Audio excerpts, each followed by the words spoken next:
ప్రస్తుతం ఎగువన కురుస్తున్న భారీ వర్షాల కారణంగా శ్రీశైలానికైతే వరద అనేది కొద్ది మొత్తంలో వచ్చి చేరుతూ ఉందండి. ప్రస్తుతానికి శ్రీశైలం డ్యామ్కి వచ్చేసి 23,000 క్యూసెక్కుల వాటర్ అనేది వచ్చి చేరుతూ ఉంది. ఎగువన అయితే భారీ వర్షాలు కురుస్తూ ఉన్నాయి. కర్ణాటక, మహారాష్ట్ర అటు ప్రాంతాలలో ఆల్మట్టి నుండి జూరాలకి నీరు విడుదలైంది. జూరాల నుండి శ్రీశైలంకి కూడాను నీరు అనేది విడుదలైందండి.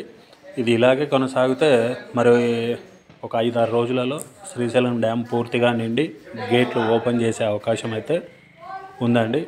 ప్రస్తుతానికైతే 23,000 క్యూసెక్కుల వాటర్ అయితే శ్రీశైలం డ్యామ్కి అయితే వచ్చి చేరుతూ ఉంది.